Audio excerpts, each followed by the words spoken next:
이슈 중에 이슈인데요, 회계사님. 그 페이첵 프로텍션 급여 보호 프로그램이죠. 네네. 그 많은 자영업자분들 그리고 오너분들이 네 죽을 고비를 이것 그쵸, 때문에 겨우겨우 넘어가고 계세요. 네네. 그런데 방법을 몰라요. 이게 뭐야? 돈은 들어왔는데 은행에 돈은 일단 들어왔어요. 그쵸, 돈은 들어왔는데 이걸 어떻게 써? 어떻게 급여를 쓰고 어떻게 나머지를 탕감받을 수 있을지 계산 방법이 있다고 이야기는 들었어요. 네네. 유튜브에도 많고 신문에도 많이 나오는데 디테일하게 어떻게 하는지를 모르니까 사람들은 네, 그냥 마냥 무서워서 못 쓰시는 분도 있어요. 네네. 그리고 굳이 내가 이 자격이 되지도 않는 것 같은데 돈이 들어왔나? 왜 이렇지? 하는 분도 계시고 회계사님들이 그냥 알아서 신청을 해주셔서 돈이 들어온 분도 계시고 은행에서 해보라고 해서 그냥 본인 의도하고 다르게 했는데 덜컥 돈이 들어왔고 그런 분들 여러 가지 케이스들이 많은데 일단 PPP 관련해서 짧게 정리를 좀 해주시고 탕감받기 위한 어떻게 할 수 있는 방법에 대해서 조금 계산법도 있을 테고요. 네네. 그걸 좀 알려주시면 저희가 좋을 것 같아요. 네네. 이제 다행히 그 희소식 같은 경우는 이제 그 지금 가장 힘들었던 부분이 이제 75%를 네. 반드시 급여로 사용한다는 규정. 네네네. 그 다음에 그 돈을 받고 나서 8주 안에 사용된다는 규정. 그게 이제 가장 좀 힘든 부분이었거든요. 왜냐하면 지금 락다운 기간인데 비즈니스 운영되지 않는데 그쵸. 지금 이거를 직원들한테 75% 줘야 되고 그 다음에 또 8주 안에 이걸 써야 된다는 게 왜냐하면 지금 비즈니스 오픈하지도 않았는데 그쵸. 이게 힘든 네네네. 지금 힘든 상황이다 보니까 지금 이제 이제 뭐 AICPA나 뭐 여러 군데에서 지금 이제 재무국이나 SBA에 컴플레인 했어요. 이거를 좀 릴렉스 해달라. 네네네. 그래서 지금 이야기가 돼가고 있는 게 75% 조건을 50%로 50%로 낮춰 줄일 수가 있어요. 아직은 이제 뭐 그렇죠. 확정은 아닌데. 그 다음에 4주를 8주를 16주로. 그러면 좀 더 이게 좀 그렇죠. 훨씬 더 네. 유연하겠죠. 그래서 이제 요것들이 이야기가 돼가고 있는데 아직 확정된 건 아닙니다. 근데 이게 확정이 되면 아마 많은 우리 비즈니스 하신 분들한테 도움이 되실 겁니다. 그래서 잠깐요. 5월 15일 기준입니다, 여러분. 지금 5월 15일이고요. 네. 네. 보시는 분들에 따라서 약간 혼란이 있을 수 있으니까요. 5월 15일 기준으로 회계사님 말씀하신 게 적용이 아직 되고 있지는 않습니다. 네네. 네. 그렇죠. 계속하시죠. 네네. 그래서 이제 일단은 뭐 간단하게 이제 이 탕감하는 거 네네. 방식은 네. 이제 허들이 있어요. 한 세 가지 정도 이제 허들이 있는데 첫 번째는 75%를 꼭 이제 맞추셔야 되는데 네. 이 75%에는 급여 이제 이런 네. 급여 부분들 그 다음에 뭐 건강보험, 네. 헬스 인슈런스 이런 것들 지급한 것들이 다 페이롤 코스트로 포함이 됩니다. 네. 그러니까 뭐 건강보험을 뭐 대신 직원들을 위해서 프리미엄을 내줬다. 근데 이런 부분도 다른 비용이 아닌 그 페이롤 비용으로 들어갈 수 있으니까 이제 그것들을 꼭 넣으셔야 되고 그 다음에 이제 또 한 가지는 이 계산 기준이 캐시 베이스거든요. 캐시 베이스. 그러니까 네. 페이롤 사이클을 최대한 8주 안에 쓰셔내야 돼요. 그래서 그래서 이 페이롤 사이클을 최대한 늘려서 네네. 그 페이 나가는 부분들을 늘려줘야 돼요. 그러니까 이게 어쿨 베이스가 아니라 이제 캐시 물론 나중에 이제 그 추가 가이드라인 나오면 뭐 어느 정도 그레이스 피리어드를 인정해 줄 수도 있지만 현재로서는 이게 캐시 베이스 기준이기 때문에 페이롤 사이클을 최대한 조정을 하셔가지고 네, 네. 그 금액을 극대화시켜야 되고 극대화시켜라. 그 다음에 이제 그 두 번째 허들 같은 경우는 이제 이제 직원들에 대한 조건이에요. 이제 풀타임 네. 직원들을 이제 우리 비교하는 쿼러가 있어요. 뭐 이전 쿼러, 이 기간 같은 경우는 이제 뭐 제가 정확하게 그러니까 스페시픽하게 설명을 안 드리겠지만 이 전 기간과 이런 것들 이제 회계사님한테 한번 상의해 보시면 이제 기간들을 선택할 수 있어요. 론을 받기 전에 전 피리어드랑 그다음 론을 받고 나서 이 피리어드의 직원 수를 비교하셔가지고 네네네. 직원 수가 감소를 했다. 그러면은 감소한 퍼센테이지만큼 탕감액이 줄어들어요. 그러니까 내가 뭐 원래 이 전 분기에는 뭐 이 10명이었는데 지금 이제 급여를 그 PPP 론을 받고 나서 직원이 하이어를 했는데 8명이다. 그러면은 지금 직원 수가 2명이 줄어든 거지 않습니까? 두 명만큼의 돈을 20%가 줄어든 거지 않습니까? 오케이, 그럼 네. 퍼센테이지만큼 탕감액이 이제 줄어드는 줄어들 수 있어요. 근데 예외 조항이 있어요. 어떤 예외 조항이냐면 지금 이제 많은 비즈니스 하신 분들이 지금 컴플레인이 뭐냐면은 자, 론이 들어와서 직원들한테 이거는 이제 그 직원들의 급여를 보호하기 위한 거니까 직원들을 그렇죠. 급여를 주기 위해서 일을 하든 안 하든 일단은 와라 했는데 직원들이 싫다. 왜냐하면 나는 지금 나중에 이제 그 PU에 설명하겠지만 지금 실업급여 연방정부에서 준 600불까지 PUA를 받게 되면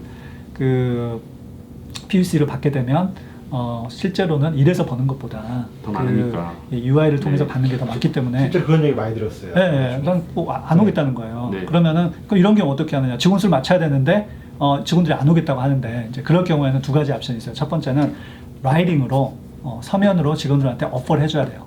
동일한 조건. 그러니까 이 사태가 일어나기 전에 레이오프 하기 전에 와 동일한 급여, 그 다음에 동일한 어떤 조건을 제시를 해줘야 돼요. 오퍼를 줘야 돼요. 반드시 라이딩으로. 네. 그리고 나서 그 사람들이 나 그래도 안 갈 거야. 그러면은 어떤 현상이 일어나냐면 이 직원 수 계산할 때 나중에 그 부분을 유예해줘요. 그분들이 안 왔더라도 분명히 오퍼를 했기 때문에 동일한 직원 수로 카운트를 해줘요. 네네네.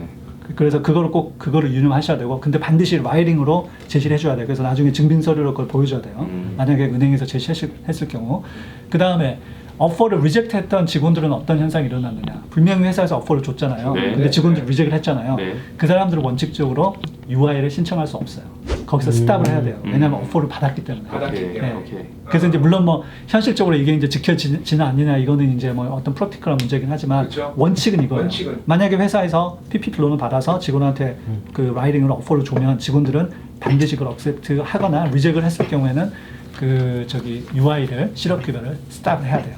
오케이. 그렇기 때문에 이 부분을 유의하셔서 좀 사용을 하시면 되고, 또 한 가지는 자 직원한테 오퍼를 했는데 안 왔어요, 그죠? 그러면은 규정에는 정확하게 안 나와 있지만은 실질적으로 오퍼를 줬는데 직원이 안 왔을 경우에는 딴 사람 차에서 채용해서 할 수 그 사람을 있어요. 위해서 쓰면 된다. 그렇게 해서 직원 수를 맞추면 돼요. 오케이. 네, 그래서 이제 그런 것들을 좀 생각을 해보시면은 좋을 것 같고, 그 다음에 실제 이전 쿼터랑 그 다음에 이제 론을 받고 나서 그 다음 피리어드랑 이게 각 직원들의 급여를 비교했을 때 급여가 또 25% 이상을 떨어지면 안 돼요. 그러니까 20% 떨어졌을 경우에 또 떨어진 만큼 탕감 부분이 줄어듭니다. 그래서 이제 그런 것들도 유의하셔야 되고, 세 가지 허를 아까 이야기했죠. 75% 네. 급여로 반드시 상회해야 되는데 이거는 50%로 바뀔 수 있는 찬스가 있는데 아직 확정된 건 아니고, 그쵸. 그 다음에 8주 안에 있어야 되는 부분도 16주로 전환이 될 수 있는데 아직까지 확정된 건 네네네. 없고요. 그 다음에 이제 풀타임 인플로이를 유지를 해야 되는데 지금 유지하는데 지금 굉장히 힘들죠. 그렇지만은 아까 라이딩으로 반드시 오퍼를 직원한테 주고, 만약에 직원이 거절했을 경우에는 그 직원 수를 맞춰야 된다는, 동일한 직원 수를 맞춰야 된다는 그 조항을 유예받을 수 있는 거죠. 오케이. 아니면은 또 다른 사람들을 하야한다든지. 자, 이런 식으로 해서 이제 탕감을 계산하는데 좀 뭐 이렇게 시간이 길어지니까 상세한 네네. 계산식은 제가 이야기 안 계산식은 드릴게요. 필요 굉장히 그냥 없습니다. 제너럴하게 제가 말씀드렸는데, 그렇지만 이제 지금 PPP가 상당히 여러 가지 지금 논란이 있어요. 뭐 잘 아시겠지만 네. 지금 뭐 큰 기업들 쉑쉑버거라든지 그럼요. 뭐 이런 큰 기업들이 이제 받아가지고 결국은 이게 이제 퍼블릭에서 너무 컴플레인이 많으니까 프레셔를 받고 다 지금 다시 리턴을 다 했어요. 리턴을 하죠. 네. 리턴을 했고, 그 다음에 이제 이제 그런 와중에서 이제 SB에서 좀 규정을 더 강화를 시켰어요. 한국 기업이나 한국 회사에 해당되는 부분이 어떤 부분이 있냐면, 네. 지금 이제 PPP론이 처음에 발표가 됐을 때 외국계 기업은 안 되는 걸로 돼 있었어요. 그런데 네. 나중에는, 그러니까 오너십이 외국계인 기업도 이제 되는 걸로 나중에 수정이 됐거든요. 근데 거기에 어떤 또 규정이 있냐면은 신청을 할 때 우리 회사 직원 수뿐만 아니라 모든 어필리에이트 그룹.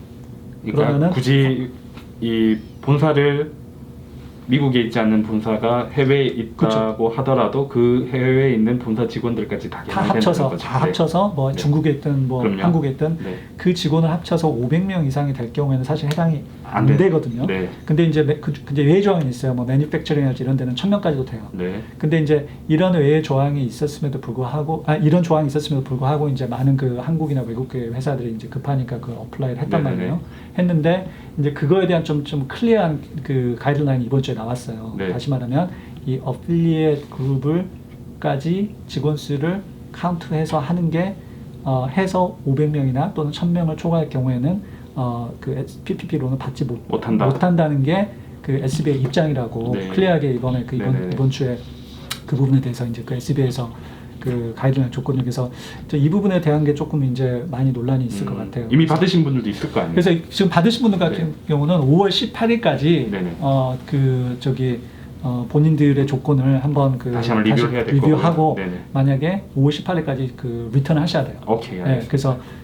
그래서 지금 그리고 이제 2밀리언 이상 받았던 회사들, 네. 자, 2밀리언 이하로 받았던 회사들은 이제 감사를 원래는 50만 불 이상 받았던 회사들도 그 SBA에서 탄감 심사할 때 감사를 그 꼼꼼하게 하기로 했었는데 네네. 일단은 2밀리언을 기준점으로 잡았어요. 2밀리언 이하를 받았던 회사들은 그 탄감 심사 때 네네. 그 감사를 안 받으실 확률이 많고 2밀리언 이상을 받았던 회사들 같은 경우는 탄감 심사를 받을 때 감사를 감사도 받을 따라온다. 겁니다. 네, 네. 그 감사는 이제 뭐 그 신청을 할 때 조건이 부합했는지 이제 가장 큰 조건 중에 하나가 내가 이코노믹 데미지를 받는지 그쵸. 그래서 뭐 매출이 뭐 30, 40%, 50% 이상 떨어졌다든지 네. 이런 것들 증명을 해줘야 되고 네. 그다음에 방금 이제 설명드렸던 여러 가지 조건들에 부합했는지 뭐 네. 직원 수 500명, 뭐 1000명 이런 조건들에 부합했는지 이런 것들을 꼼꼼하게 따져볼 알겠습니다. 그 경우가 많을 겁니다. 그래서 미리 좀 준비를 하셔야 됩니다. 200만 불 이상 받았던 회사들 같은 경우는. 네. 그리고 그다음에 이제 마지막으로 이제 뭐 당연히 뭐 아시겠지만은 뭐 이 탕감 받는 부분에 대해서는 과세가 안 되는 거죠. 이거는 이제 좀 뭐 정부 차원에서 원래는 이제 이거를 cancellation of debt이라고 그래가지고 내가 뭐 론을 받았는데 뭐 제가 좀 우리 기자님께서 저한테 100만 불을 줬어요. 네. 근데 우리 기자님께서 오늘 이거 저기 너무 그 인터뷰 잘했으니까 100만 원 안 갚아도 돼. 100만 불이나? 네, 오, 그러면은 땡큐. 네. 저는 100만 불이라는 이코노미 베네핏을 받는 것처럼 그쵸. 있으니까 네. 그러면 이건 무조건 과세가 돼요. 오케이. 그죠? 네. 뎁을 캔슬해 줬잖아요. 그럼요. 나는 100만 불 돈을 받았기 때문에 네. 세금을 내야 돼요. 네. 이게 이제 우리가 이제 COD라고 그러는데 그래서 근데 이제 이 특수한 상황에서 이 PPP로는 탕감을 해줘도 그 과세를 안 하겠다는 과세가 거죠. 되지 없다. 그런데 이제 국세청에서는 네. 오케이 과세는 안 하는데 그 대신 이 PPP 론을 받아가지고 직원들 급여 주는 데도 쓰고 뭐 렌트비도 내고 뭐 모기지 이자도 내고 막 그러지 않아요. 안 했겠습니까? 네네. 그러면 그 쓴 부분에 대해서는 공제를 안 해주겠다. 왜냐하면은 과세도 안 하고 과세 안 받은 돈 가지고 또 공제도 받고 그러면 이건 한마디로 더블 딥이지 않느냐. 그죠? 그래서 국세청에서는 더블 딥은 허락하지 않겠다. 네, 그러면 또 요약해야죠. 세 줄로 요약을 해보겠습니다. 이번에는 해계사님 해보시죠. 자, PPP 세 줄 요약 간단하게 해주십시오. 네네. PPP 지금 저기 탕감 부분 네. 75% 급여, 75% 급여에 꼭 지급하셔야 되고 네. 나머지 15%는 뭐 모기지자나 렌트, 나머지 유틸러티에 네. 사용하셔야 되는데 익스펜스로 쓰면 된다. 네, 제가 아까 한 가지 제가 미스한 부분 중 하나가 유틸러티에는 뭐 그 전화비까지 포함이 돼 있거든요. 네. 그러니까 그런 거 하셔가지고 미리 이거를 꼭 저기 출액을 하셔야 돼요. 탕감 심사가 곧 시작되기 때문에 네. 이거를 막 은행에다가 그냥 무조건 쓰시면 안 되고 반드시 킵 출액을 하셔가지고 라이딩으로 꼭 보관하셔야 되고 회계사님의 도움이 필요하시면 회계사님 도움을 네. 받아서 꼭 정리를 해놓으셔야 되고 알겠습니다. 직원들 네. 수를 꼭 맞춰야 되는 그 리퀘어먼트 같은 네. 경우는 아까 그 상에 드렸듯이 이게 지금 상황에서 좀 터프할 수 있습니다. 네, 물론 지금 이게 16주까지 원래 8주 안에 그쵸. 이 8주 안에 이 금액을 다 써야 네, 된다는 다 써야 규정이 있지만 이게 되는 16주로 늘어날 늘어날 수 수 있게 있으니까. 되면 네. 여러 가지 부분이 조금 더 이렇게 릴렉스 되겠지만은 네. 그래도 그 직원 수를 꼭 맞춰야 되는 이 규정 꼭 유념하시고요. 네. 그 대신 직원들이 돌아오지 않는 직원들에 대해서는 좀 전에 이야기했듯이 반드시 라이딩으로 어퍼를 해줘서 그럼요. 그 증빙 서류를 가지고 있어서 직원 수를 못 맞췄을 경우에는 그 라이딩으로 어퍼한 내용을 가지고 유예를 받는 거죠. 네. 우리가 맞추려고 했는데 이것 때문에 못 맞춘 거다. 오케이. 그리고 세 번째 마지막으로는 이제 지금 UI랑 컨플릭이 일어나기 때문에 이제 UI 부분을 이제 반드시 그 UI를 받는 직원들은 스탑하게 하시고 이 부분에 대해서는 또 다른 좀 이슈가 있어요. 좀 더 설명을 드리겠지만은 그리고 지금 200만 불 이상 받으셨던 회사들 같은 경우는 감사를 받으셔야 되기 때문에 그 감사 준비를 미리미리 좀 네, 이렇게 알겠습니다. 철저하게 해놓으시고 준비를 하시고 지금부터 준비하셔야 돼요. 왜냐하면은 지금 8주가 굉장히 빨리 가거든요. 벌써 지금 4월달이나 뭐 그럼요. 5월달 받으실 분들은 감사하고 시작될 거의 반 이상 수 있으니까. 지났어요. 그러니까 네네. 지금부터 반드시 정확한 북키핑을 통해서 정확한 증빙 서류를 통해서 지금 준비를 해놓으셔야 돼요.